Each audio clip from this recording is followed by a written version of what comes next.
All right, thank you so much everyone for joining today. We are here with Fundraising Academy and National University. My name is Berger. A little bit about Fundraising Academy. We host monthly free webinars. You guys are here today, so you must know about it. We focus on relationship-focused fundraising strategies through our cause selling cycle. You can learn more about that at fundraising-academy.org. And like I said, my name is Muhi Paja. I'm a trainer at the Fundraising Academy, and I'm also co-founder of the American Muslim Community Foundation. I'm so honored to be joined by my colleague and friend today, Anna Berger. She is somebody who is a powerhouse and rock star, and you guys are going to learn so much from her today. I'm excited to introduce our presenter for this webinar. She has over 20 years of experience in the philanthropic sector. Anna provides coaching and consulting that is steeped in lived experience as a professional fundraiser. All the advice she's going to give you today is really refreshing. She is a nonprofit executive, champion, a campaign consultant, and a board member. So she is living and breathing everything she is going to be teaching you today. Prior to launching the Philanthropy Coach, LLC, a boutique firm specializing in fundraising and consulting and nonprofit executive coaching services. Anna served as a Chief Development Officer for a place called Home in South Central Los Angeles. Anna also served as a National Director of Development for the Foundation for Prader-Willi Research, Director of Development for the New Children's Museum in San Diego, and Global Senior Manager for Herbalife Nutrition Foundation. As a consultant and coach, Anna has supported dozens of nonprofit organizations specializing in restructuring initiatives and the creation of strategic development plans. As an expert at revitalizing fundraising programs to realize exponential growth, Anna is skilled at building authentic relationships with clients, donors, media, and community members alike, and thoroughly enjoys coaching other mission-driven professionals to do the same. Using a no-nonsense, heart-centered approach, Anna finds joy in the coaching nonprofit executives and board members to turn their passion for community connection and justice into strategic goal setting and effective daily action. Anna holds a master's degree in public administration with an emphasis in nonprofit sector management from California State University, Northridge, and a bachelor's degree in psychology from management from the University of California, Irvine. Anna is an avid traveler, foodie, bibliophile, and she's currently based in Los Angeles. I'm going to let her take it away. Thank you, Muhi. I appreciate that wonderful introduction. I do want to check my audio because I'm seeing that we might be having some challenges. Can I get some feedback in the chat or a thumbs up? I'm sounding okay. Okay, fantastic. We are going to keep going. Muhi is very generously joining us from a different continent today. It's actually 11 p.m. where he is. So we might be having a bit of a challenge with the internet at the moment, but so thrilled he's here. Always a pleasure to be with my Fundraising Academy colleagues. So today we are here to talk about major gifts. In this webinar, we are going to cover what is a major gift, defining it, learning how to determine the appropriate major gift size for your specific organization. Together, we're going to explore the traditional major gifts process, practice planning for a major gift solicitation, and we're going to wrap everything up with a high-level overview of a checklist for capital campaign success, because I find as of late, capital campaigns are hot on everyone's list, especially in Southern California, where real estate continues to be wildly expensive and rents continue to rise. So we're not going to dive super deep into capital campaigns, but I will give you sort of a nice overview of how major gifts fundraising help support your future capital campaign needs. So with that, I would like to know, what is your current comfort level with soliciting major gifts? And Faith, thank you, Faith, just popped up the poll. So your options are: I've never solicited a major gift. That's why I'm here. It terrifies me, but it's part of the job. I get anxious before making the big ask, but the reward outweighs the discomfort. And last but not least, absolutely love it. Let's see what we have. Okay, so we have a lot of newbies. Fantastic. I'm thrilled that you're all here preparing. Give it a couple more seconds. Okay, so there's about 5 of you who, oops, sorry, Faith, I think we hit the button at the same time. So there's our results. We have a lot of folks who are brand new to Major Gifts fundraising, fantastic. Few folks who have experience, but there's some anxiety around it. We'll talk about how to alleviate a little bit of that. And then 5 of you absolutely love it. And I hope to hear feedback from you in the chat as we move through this material, because my favorite thing about facilitating and teaching is pulling the genius that already exists in the room or the Zoom room out of the participants that are there to support their peers in learning. So thanks, everyone. Okay. So let's talk for a minute about the 7 principles of Major Gifts fundraising. And this does include planned gifts. So to give a little framing and context to today's conversation, everything we talk about with Major Gifts is applicable to your institutional Major Gift partners as well, right? Your foundations, organizations that you would write a formal proposal to. But what we're really focused on today is talking about individual donors. Okay, so those are the individuals or the families that are making decisions about major investments in your organization. According to the 2022 Giving USA report, if you're not familiar with the Giving USA report, it comes out every single year and it gives us a really great snapshot of what philanthropy looks like in the United States for the previous year. In the 2022 report, 68% of gifts came from individuals. So it's the vast majority of the philanthropy that we see being invested into the social sector. The vast majority of those gifts came from wealthy individuals. Makes sense, right?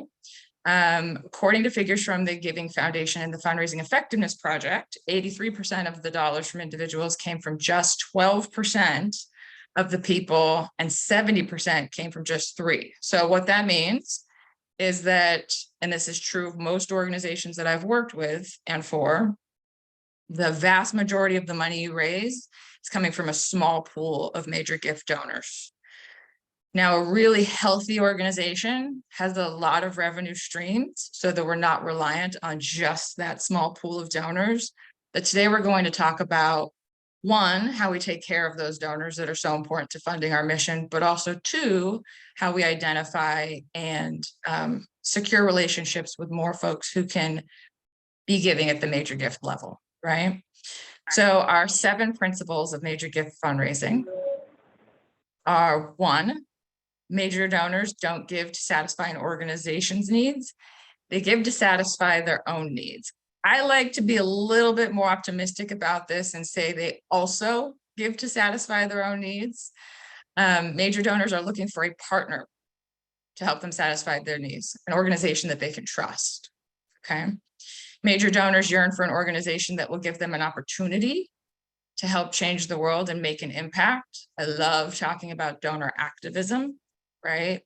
Talking to investors about the money that they put into your organization and mission being a way that they can help create social change for the better, okay? Number 4 is major donors want to give through an organization, not to an organization, right? So even if we're asking folks to fund operations, because we all need our operations funded, what they are actually helping us support is our mission and our vision for the future and the change that we seek to make, right? The 5th principle is major donors want the organization and its staff to facilitate the process of giving by making it easy, convenient, pleasurable, and valuable to their life, right? It enriches their life. Major donors want to be heard and involved, not treated like ATMs or checkbooks, if you're old school, right? And lastly, major donors want to be engaged in a partnership, not a solicitation, right? So that transactional attitude just will not fly if you want to retain your donors that are making your biggest gifts. So what is a major gift? Okay. They're not just for capital campaigns. They're critical to our annual fundraising goals as well. Okay. The term major gift means something different in every organization. So what we're going to talk about a little bit today is how do we define that for our own organization if we haven't already. Major gifts are the largest donations that your organization receives in a year.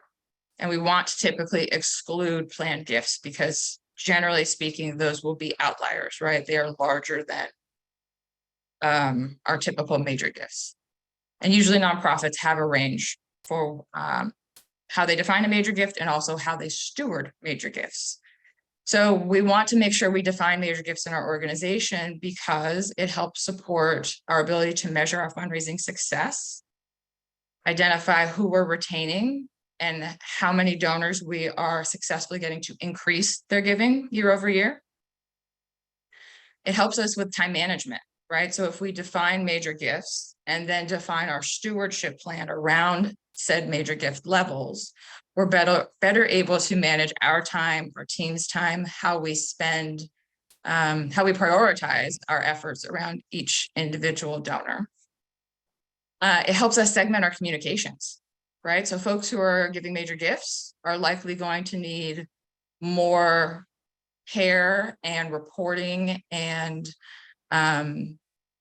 communications that are tailored to their specific desires or priority projects. And then, of course, our stewardship tactics. So major gift donors will generally receive additional attention, and we want to make sure that we define that and come up with a really specific plan that our team is always able to follow. Key components of our stewardship plan. We want to make sure we take time to build a very specific stewardship plan. It is critical to maintaining vibrant relationships with our donors, right? We want to be as detailed as possible. So a few key prompts here to help you build out your plan. Who will follow up? Okay, a gift is made. It's a major gift. Who is the appropriate person to follow up? Perhaps at the $1,000 level, it's your director of development.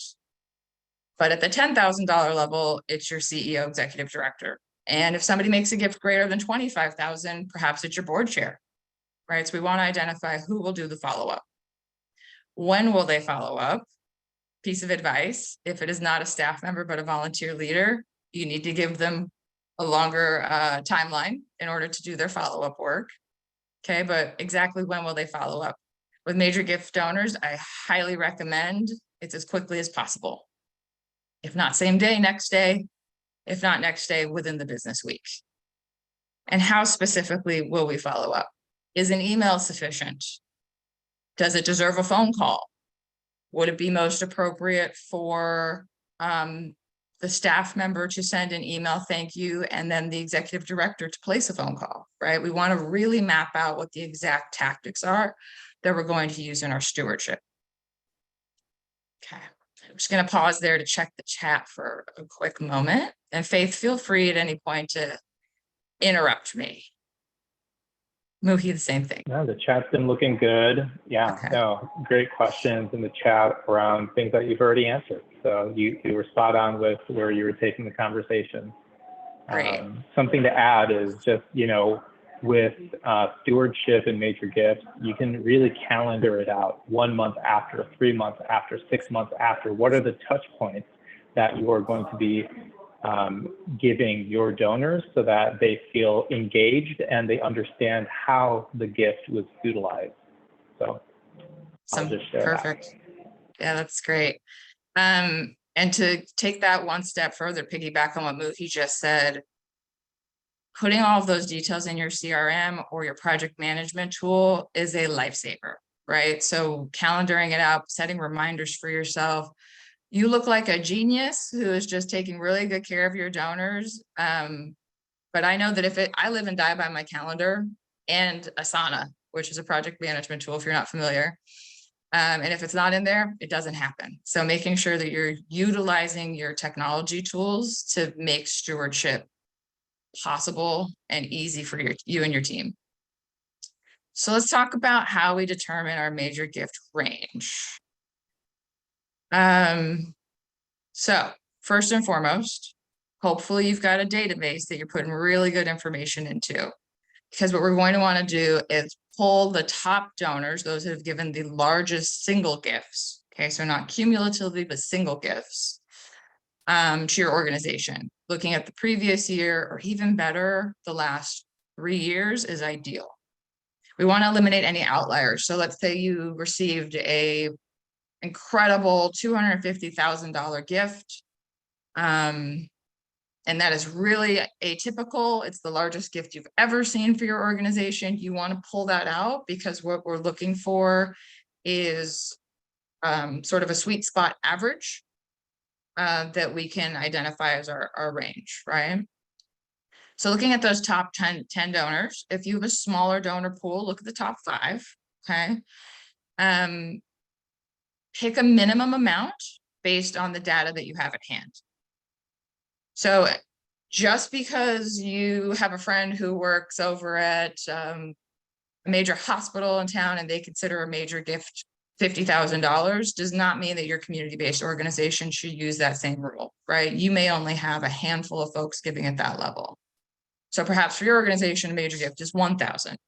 Maybe you've got, you know, a range, like I just mentioned with stewardship, where $1,000 donors are considered major gift donors, but they get different stewardship than the donors giving it $10,000, right?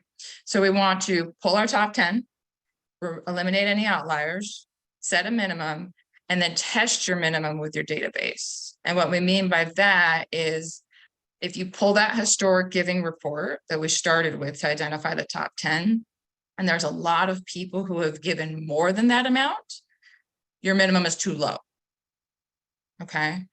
If there are virtually none who have given if that amount, it's too high. So we want to make sure we're identifying a sweet spot for major gifts to define it so that we know this is our pool of major gift donors. We segment them out to make sure we're giving them the appropriate care, enough touch points throughout the year, and the right stewardship at the time of their giving and afterwards. Okay. So I want to know from you, what does your organization consider a major gift? Drop it in the chat for me.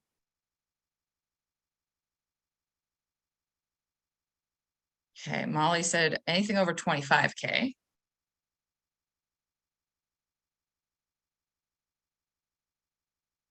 Lori said over 10. Hello, over 10. Oh, Pella's got 10 and 25. Great.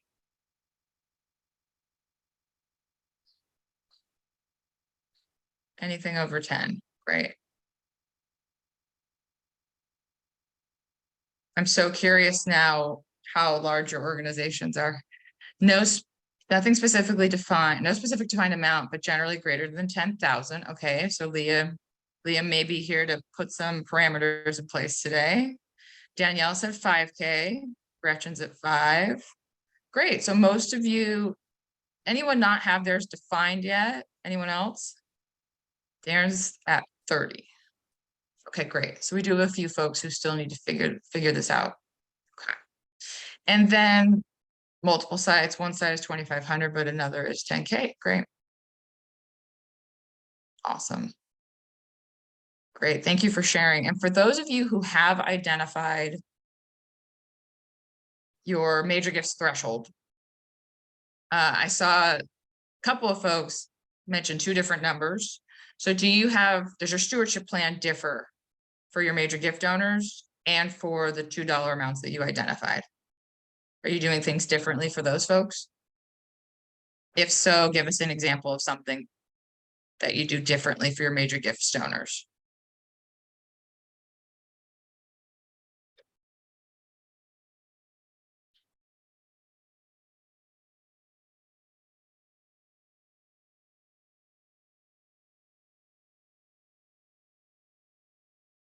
And while I'm pausing for a response here, I will remind everyone that you can use the Q&A function to ask a question that we'll make sure we get answered at the end of the webinar.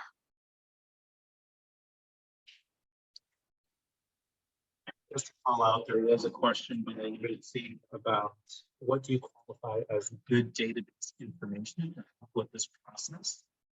So some things that you can do are adding in Sorry, timeline. Muhi, I'm having a hard time hearing you right now. Can you say that again? There's a question. Yeah, I have a chat by Euritzy about databases to help with this process. Good database information to help with this process. What do you qualify as good?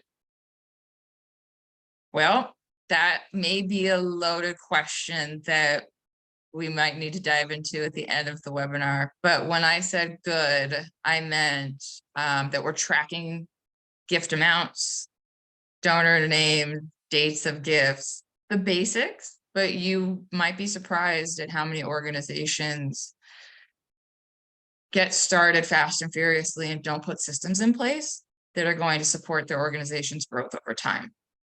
So, unfortunately, it's pretty typical that I work with clients who are relying on a very limited amount of strong data around their donor behavior, because in years past, they weren't using the same system that they have in place now, or there was a database migration from an Excel spreadsheet to a much more sophisticated system. And a lot of stuff got lost in translation or in that process. So good data is dates, dollar amount, donor contact information, the stewardship steps that were taken, right? Identifying if a receipt was sent and how. Was there a follow-up phone call? I could go on and on and on, so I'm going to stop there for now, and we can revisit this at the end of the webinar. So I'm just going to read off a few of the responses. Thank you so much. Lorraine is here to help define that. Fantastic. Stewardship may differ a bit, but the general touch point or plan stays basically the same. That's what Emily responded with. Hello said a telephone call from the CEO and the board member that brought it in. I'm guessing that means the gift, and lunch with both. Lovely. Plan has not been well defined. There's a dollar amount, but no planning out for handling such donors. It is a bit of a haphazard process, a case-by-case basis. Okay, so hopefully, Mark, we can help you solidify a bit of your plan today. And Pillow said we also invite them to special events with CEO, board, and senior executives in attendance. Wonderful. Pillow, it sounds like you've got a really strong plan in place. If you're willing, I'd love for you to share what organization you're with, so folks can follow up with you later. It's always great to have peer support. So fantastic. I want to walk you through the traditional steps of major gifts and talk a little bit about the cause selling cycle and how it differs. And in my opinion, as somebody who, humble brag, helped write the textbook and has been teaching the cause selling cycle as a foundational concept for, gosh, I think 5 years now. Feel like it's a much healthier approach to major gifts fundraising. So I want to walk you through that, and hopefully this will help clarify for you not just the steps that you need to have in place to identify, cultivate, and solicit new, more different major gift donors, but also for those of you who came today to help identify healthy stewardship steps. This will help provide a little clarity and context as well. So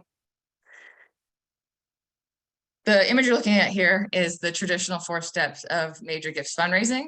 We include this because if you're not yet familiar with it, you're bound to run into this model time and time again, or something very similar to it.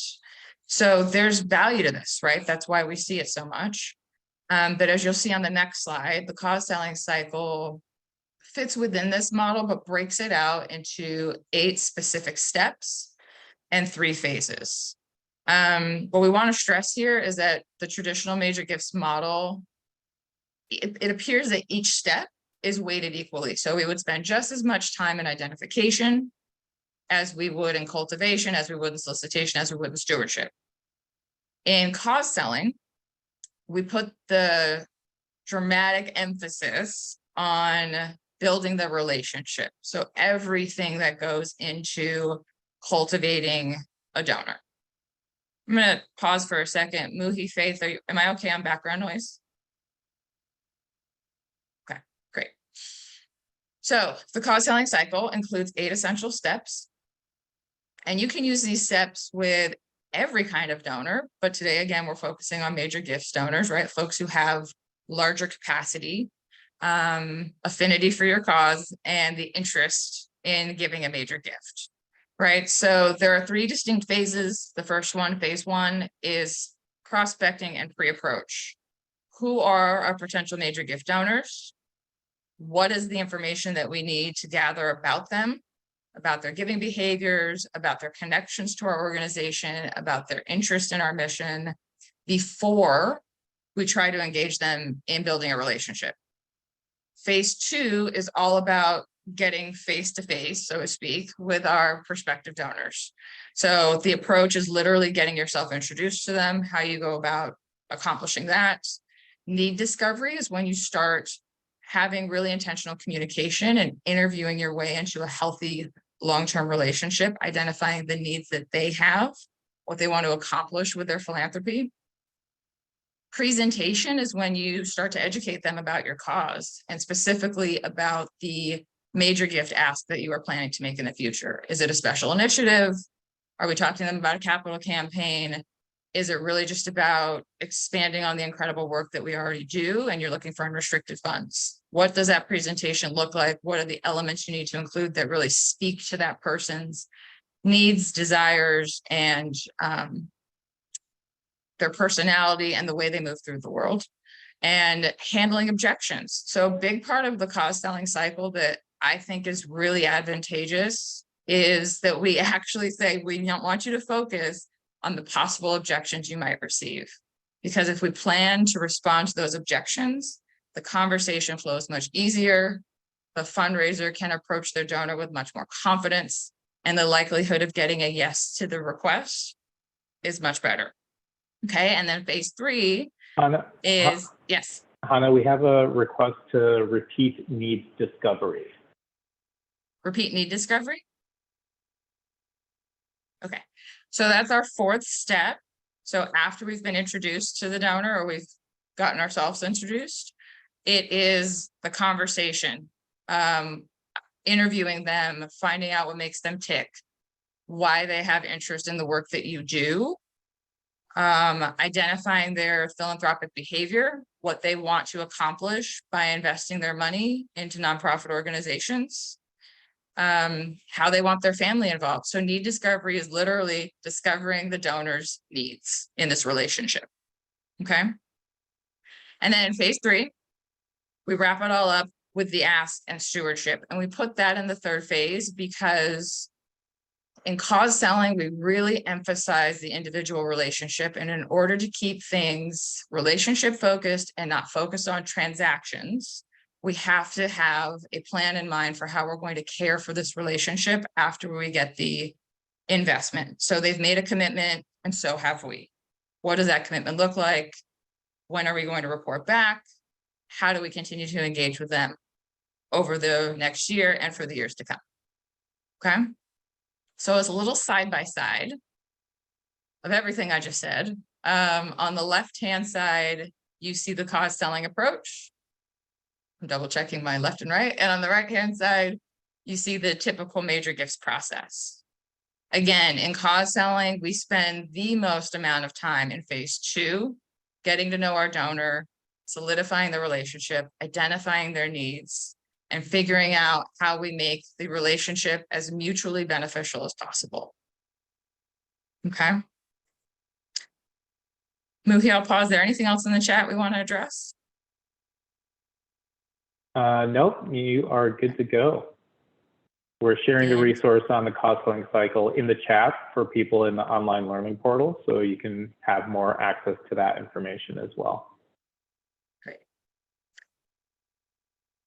So throughout the steps of the cause selling cycle, the more you engage with us here at Fundraising Academy, the more you'll hear us talk about the importance of preparation. In my own practice, this is also my philosophy. I'm a big fan of the old saying, if you fail to plan, you are planning to fail. And so this is extremely true, how important preparation is when we're talking about major gifts asks.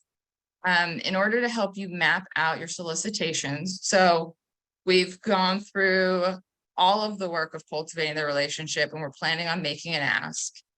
We need to identify all of the elements in advance of sitting down and have this conversation with our donor, that are going to create the strongest ask possible that again feels mutually beneficial. So what is our ask? Be very specific. It cannot be just the gift amount. It is the gift amount, and we want a specific gift amount that we're asking for. The purpose of this gift, the benefits of this gift, both to the mission and to the donor. So benefits to the donor can include recognition. It can include tax benefits, although that's generally something for them to discuss with their CPA, not their fundraising professional. If there are other benefits that you've discussed around perhaps special engagements, right? So I used to work for a rare disease organization that specifically fundraised to fund medical research around this very specific, challenging rare disease. And sometimes with our major donors, we would give them special access to the scientists doing that research. So they made a major gift of $50,000. They would have an opportunity to sit down at dinner with these scientists who are doing work that could potentially change the entire trajectory of their children's lives. It was extremely beneficial to them.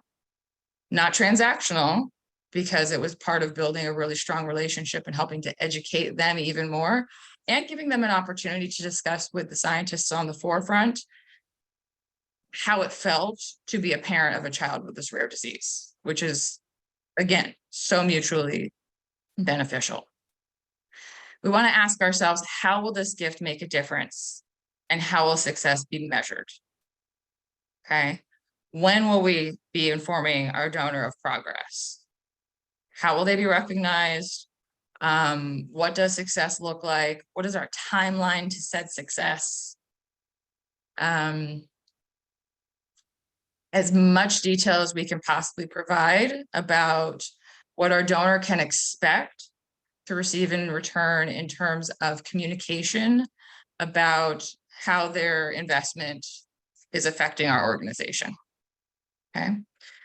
And again, we want to prepare ourselves for major gift asks by asking ourselves, what objections might I encounter? Okay. Is the timing right? You know, have we heard through our need discovery that they've got 2 kids in college that they're paying for, and that potentially they're a little bit tapped at the moment? Perhaps they shared with us that they are really interested in the work we do, but they have a priority organization that's in the middle of a capital campaign that they've just made a large commitment to. So thinking through, like, what have we learned about this donor? What objections might I encounter when I make this ask? And how am I going to respond to those objections? Okay. Are there ways that we can structure this gift to make it more palatable at this moment in time? Do I need to call out the things that make our organization unique and the right choice for their investment based on what they've told me their interests are in creating social change? Okay. I'm going to pause there for a second and check the chat. Ooh, he's given great advice in the chat, folks. Hope you're reading through it. Okay. Carlo said, I found through my conversations that people want to be considered supporters, not donors. They want to feel that they are part of something rather than just an entity that just gives, which being a donor implies. Language is really important, and I encourage every organization to identify their unique, what's the word I'm looking for? Vocabulary, let's say vocabulary around their supporters. So that's a great note, Pello. Thank you. Real quickly, I want to talk about gift charts. This is a tool, if you're not familiar with it, that we can use to determine how many gifts and prospects that we will need to raise a specific amount of money. So this can be really helpful when looking at your annual event. It can be really helpful when looking at your specific campaign, right? It's not great for your entire annual budget. That can get a little crazy for most of us. But putting together a gift chart, and we're talking about a specific initiative, can be really, really helpful. So looking at this example here on the slide, left-hand column, we would put the gift amount that we would plan to solicit for, the number of gifts that we require, the number of prospects that we need to have to feasibly get to the number of gifts that we require. And that final column there is the gift amount multiplied by the number of gifts we need, right? So in this example, we're looking to raise $1 million. We think that our largest solicitation would be 150,000 because we believe that we have 4 prospects in our donor pool who could make a gift of that size, right? But we know we need 1. And something I want to point out is the number of prospects, the smaller the gift amount gets, generally speaking, the fewer prospects you will need. This is also reliant on the giving behaviors that you see in your database, but a general rule of thumb. So you can see at $150,000, we only need 1 gift, but we're going to want to have 4 people that we could potentially ask for that gift, because we know that it's less feasible than, you know, a smaller gift amount. So when we get down to 10,000, we need 16 of those gifts, but we only need twice as many prospects. Make sense? So a gift range chart can be a really helpful tool to put together. Not just for internal reference, it's kind of, I was going to say fun. You can tell what a fundraising nerd I am. It's a good tool to have internally to use with your team. I love to drop in another column that shows how many we've secured, right? How many we've secured, how much is left to raise. But it's also a great tool to use with your donors. So if you create a gift chart for a specific campaign or initiative, and you sit down with your donor and you're talking through their interest, and you know that they have major gift capacity, this can be a really good way to show them sort of a visual representation of how much it's going to take, how many human beings need to be involved with this campaign in order to realize success. And time again, when I'm working on capital campaigns with clients, we build out a gift chart like this, and we will sit down with the prospective major donors, talk to them about their interest in the campaign, of course, their longtime commitment to the organization's mission. And we will put, before we were doing everything on Zoom, we would literally slide a paper gift chart across the table and say, where do you see yourself on this chart? And there is a kind of magic that happens where people will point where the range they see themselves giving at. And it's an interesting way. Sometimes tools, paper, visual elements can help sort of defray the tension around talking about money. So I'm a big fan of gift charts, especially if you're working on a capital campaign. I highly recommend creating one. And Google gift range chart or capital campaign gift chart, and you'll see lots and lots of examples that you can repurpose. You can also reach out to me directly if you need one. One thing to add is that a capital campaign gift chart will look slightly different than a major gift chart will. And that's because sometimes capital campaigns, their goals are much higher than just an annual campaign that you would include in a major gift campaign. Something as well to keep in mind is, typically that largest gift, it might be anywhere between 10 to 20% of the entire campaign, but it also is reflective of what your data shows and what capacity your donors have. So every gift range chart will look different, and you should really try to base it on the scientific data that you have within your database that shows you giving history over the last 3 to 5 years. Yeah, that's great. Thank you, Muhi. So let's talk a little bit about capital campaigns. So we've been working hard on building up our major donor base. We have an exciting initiative that's going to be pricey, right? Typically, so capital campaigns typically reference capital projects, buildings, renovations on physical spaces, but you'll also hear the term comprehensive campaign. And that is used to describe major campaigns that are above and beyond your annual fundraising, and they can typically include a capital project, an endowment raise, a scholarship raise, an expansion of your team, so a portion of your future operating budget, right?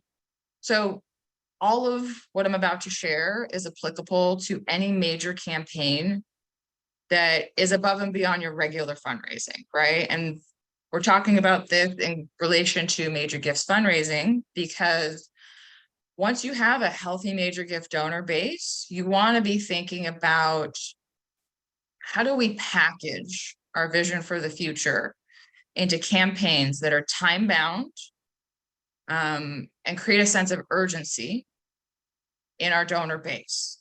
Okay, so there's 4 key elements to a successful capital campaign, and they are leadership,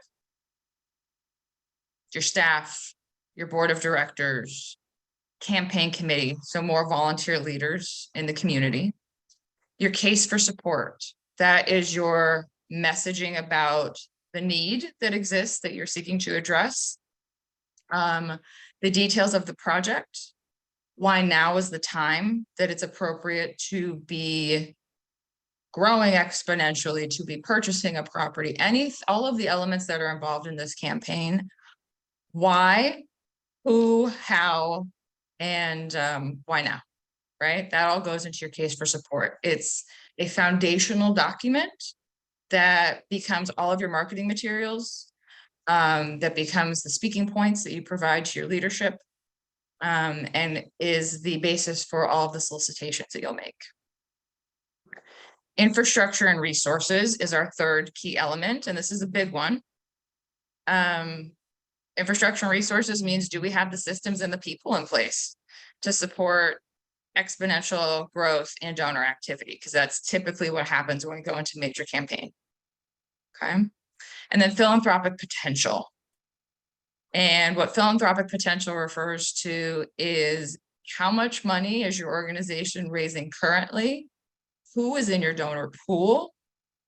Who is closely aligned to your donor pool? Essentially, what does your network of supporters look like now?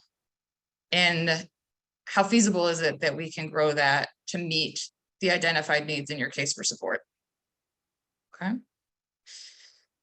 So if you are thinking about a capital campaign, I want to provide you with a checklist that you can take back to your leadership, your board of directors, et cetera, to see if you're really ready to tackle a major initiative like this. So first and foremost, identify the total revenue needed. What is your fundraising goal? Going out to your major donors and saying, we need to buy a building, and having them ask you, how much do you need? And you go, I don't know. It's not going to work, right? We've got to prepare and know exactly how much money we need to raise to meet our stated goals. So what does our revenue need?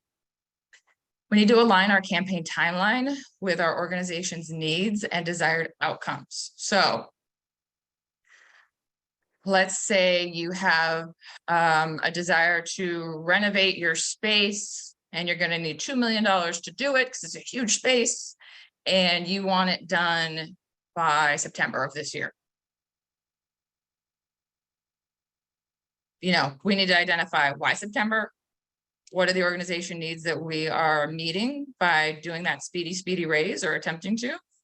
What are our desired outcomes for this timeline? Like, what do we expect to happen come October if we're racing to September, right? So we want to make sure that we're looking at the existing timeline that our organization is running on, our programs, our major events that our development team has to tackle. We want to align all of our regular work, so to speak, with our campaign outcomes and deadline for our raise. Okay. We want to confirm that our board understands and supports the purpose and planned use of these funds that we want to raise in this capital campaign. A capital campaign should never move forward unless the board of directors has approved to do so. Why? Because we need their unwavering support, right? We want to establish a board subcommittee and prepare them to engage in campaign planning. So you want those volunteer leaders as advisors, as advocates, as major donors, and creating a subcommittee of the board so the entire board doesn't get swept up in this additional work is the best way to go about it. And this campaign planning committee of your board can then turn into your campaign steering committee with additional external volunteer leaders. Okay. We want to ensure that there's sufficient staff or external support to meet the additional work that comes from being in a capital campaign. Do we have a development team in place to steward the donors? Are the systems in place to do appropriate record keeping and receipting and thanking our donors and reporting to them? Do we have people to support things like event engagements for small groups of people interested in the capital campaign? Might we need outside consultant support in order to make this happen? Right? We want to make sure we have sufficient resources and infrastructure. We need to secure volunteer support. So if you're thinking about going into a capital campaign, your board is excited about it. So, you've got their support, great.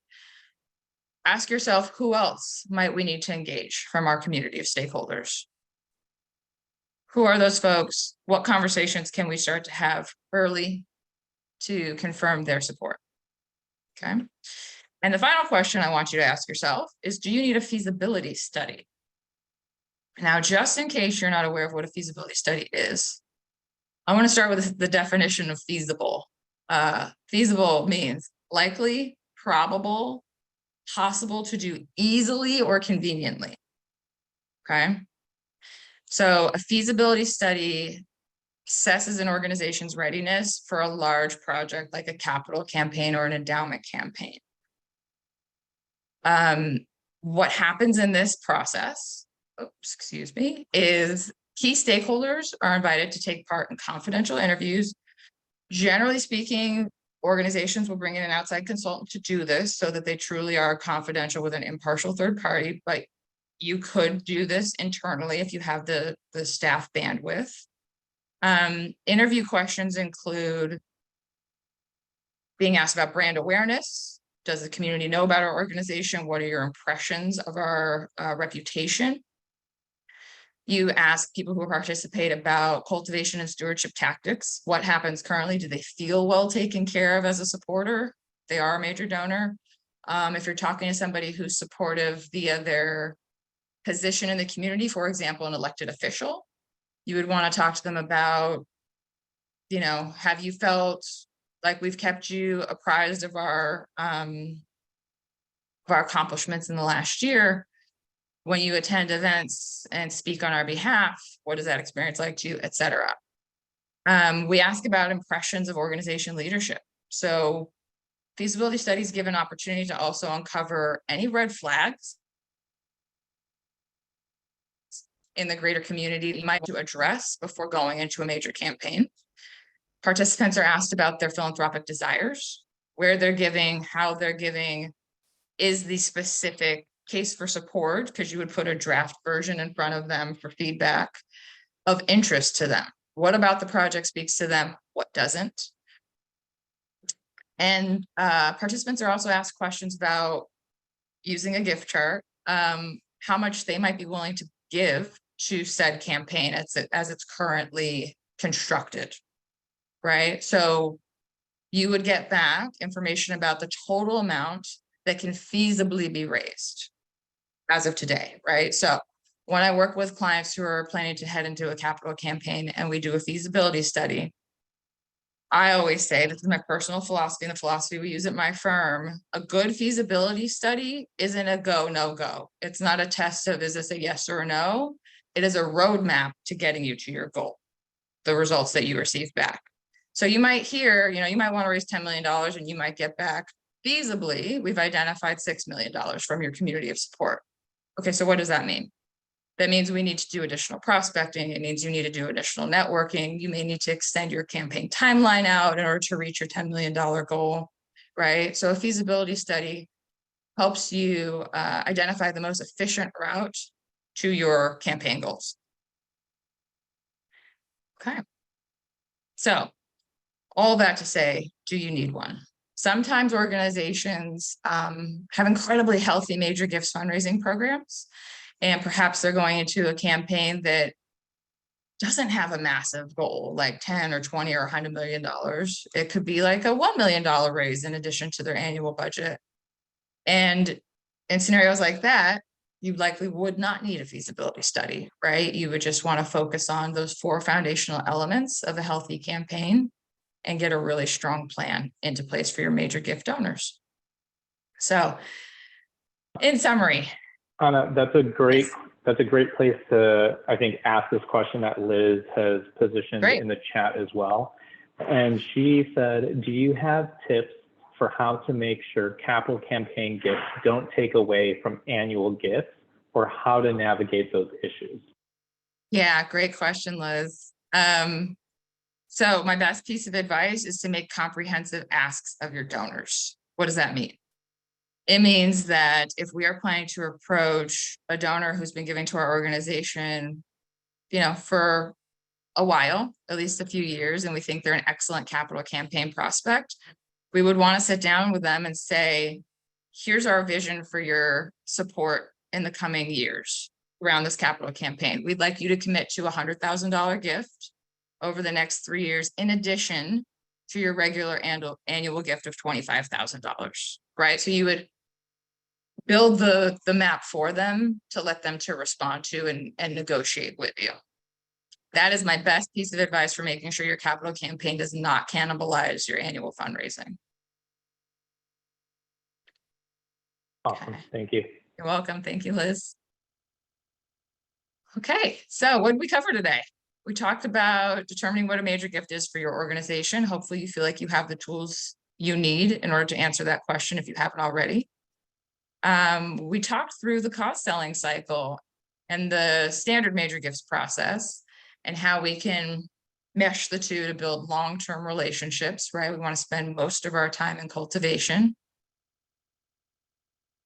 We talked a lot about planning, right? Because careful planning and intentional communication and having a really strong stewardship plan just leads to stronger major gifts asks, results, long-term relationships, and great results for our bottom line.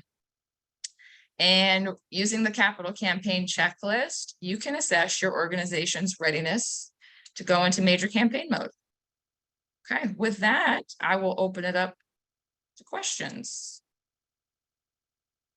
Yeah, thank you so much for walking us through that engaging discussion. I always learn so much, and I'm grateful for your leadership and sharing your knowledge base with us. Looks like we already have a question in the Q&A. Darren asked, would you include grant solicitations as part of a capital campaign? Also, would grant awards be considered major gifts? Yeah, excuse me, great question, Darren.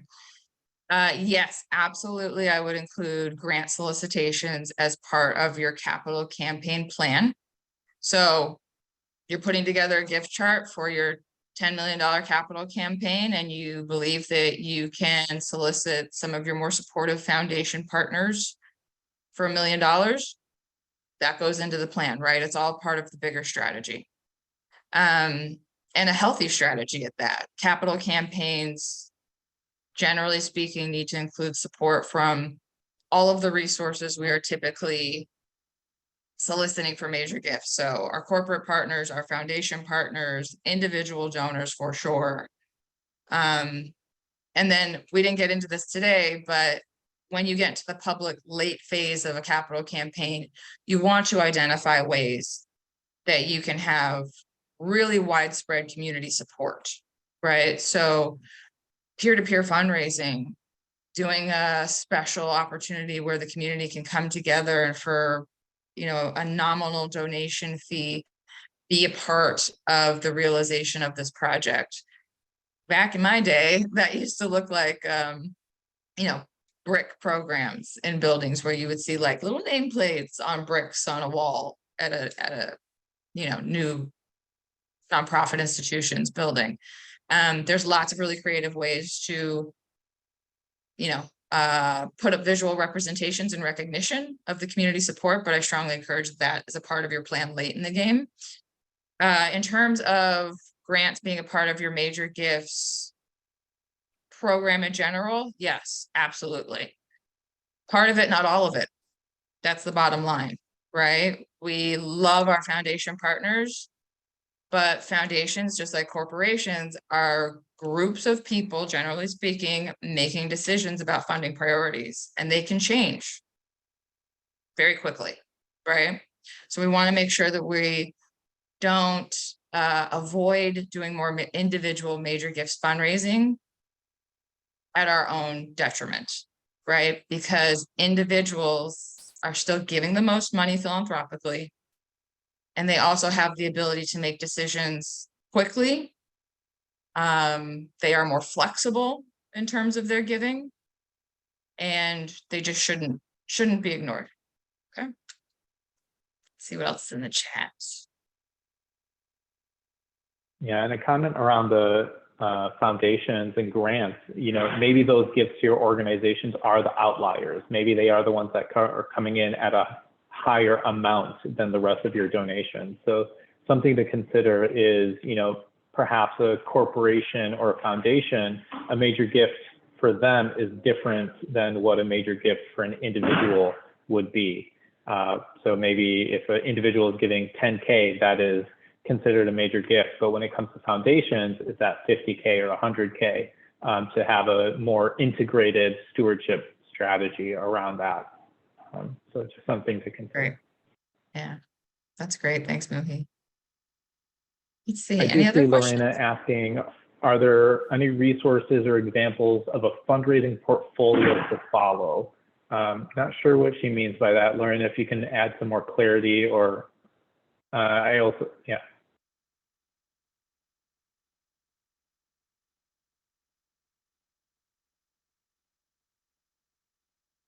Yeah, Lorena, are you asking about appropriate size of a portfolio, or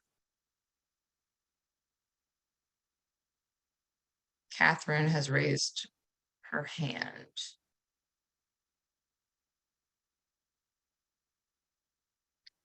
Okay, shall we take the question in the Q&A while we see if Lorena wants to provide a little more detail?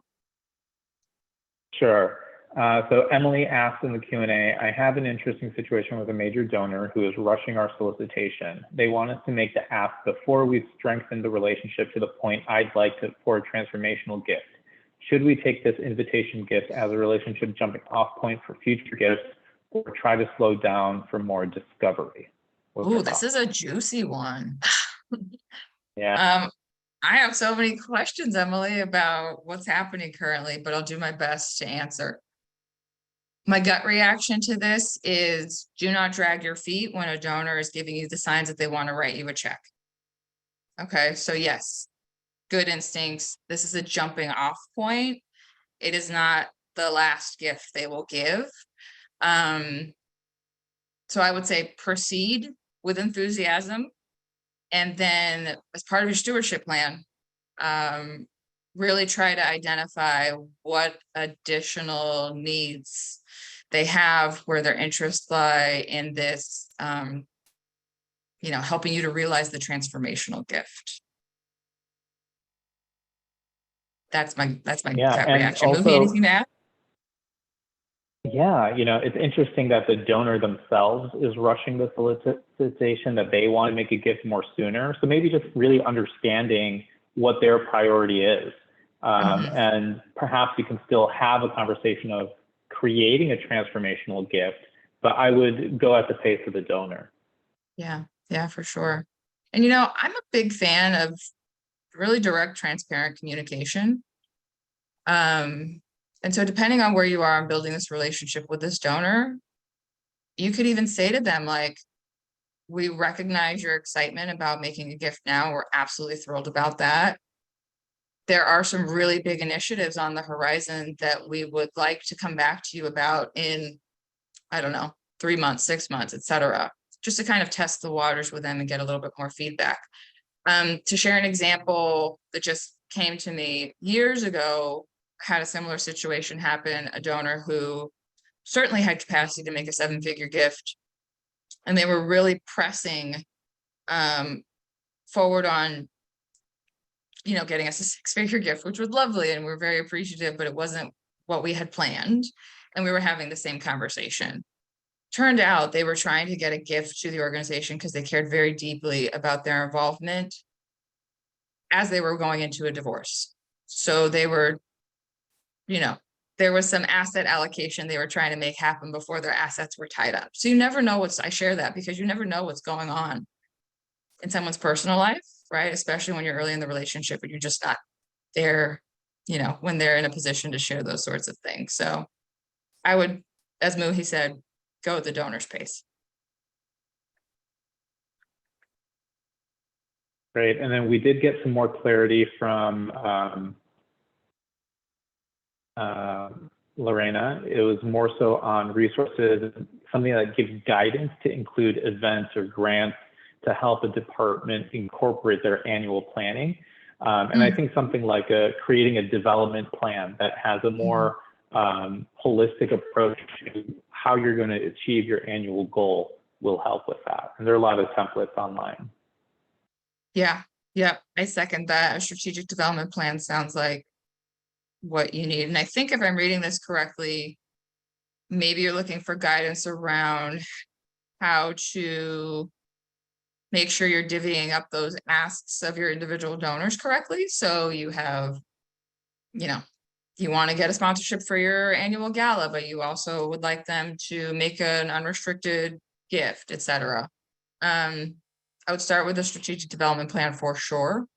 And then identifying your major gift donors and putting together a strategy for each one of them at the head of your fiscal year is a really smart way to go. And that way you can sit down and potentially have those comprehensive giving conversations.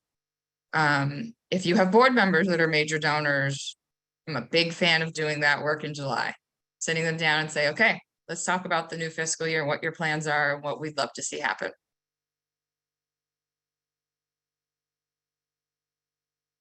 Okay. Great. We'll take this opportunity to field any other questions. If you have anything, drop it in the Q&A or into the chat. Again, I want to thank for your expertise and time.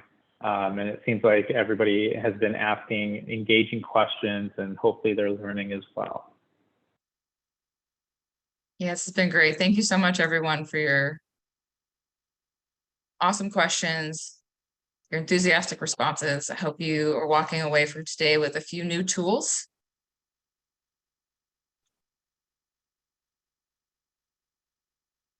Great. Well, we would welcome you to follow Fundraising Academy on LinkedIn. Feel free to add Hannah or myself as well. You will get this slide deck, so you'll be able to click the links that you see on the screen. We are grateful for your attendance today. Hopefully you were able to learn some valuable things. As many of you indicated that you're new into this, so hopefully you can take these nuggets and move your portfolio along to serve your mission that you are also passionate about. I just want to remind you that you can visit our online portal at online.fundraising-academy.org. We can drop that in the chat for you as well. You will be able to view all of our past webinars, check out more information on the cause selling cycle, and you will also find out more about our upcoming conference called Cultivate that we want to tell you a little bit about as well. It is going to take place on Thursday, June 1st, all day at National University in San Diego. We invite you to register. It is $99 for the day. If you have a professional development budget, this is a great way to spend time with Hannah, myself, and the Fundraising Academy trainers and teams and learn from a whole host of people who will be giving presentations. So we are excited for this conference and can't wait to host you. Yeah, and I'll do a shameless plug. If you are thinking about a capital campaign, my session is specifically around that. So a full hour of the kind of information I only give up to my capital campaign clients. So it could be tremendously valuable. It is only $99 for the entire day, even if you don't have a professional development budget. And if you don't, let's talk about it.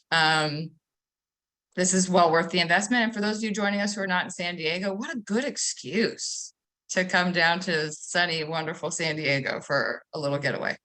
So I hope to see you there. Excellent. And with that, thank you everybody for joining. We are so honored that you were here with us and can't wait to see you for the next one. Thanks so much, Muhi. Appreciate you. Travel safe. Thank you, Hannah. Yep. Thanks, everyone. Bye-bye.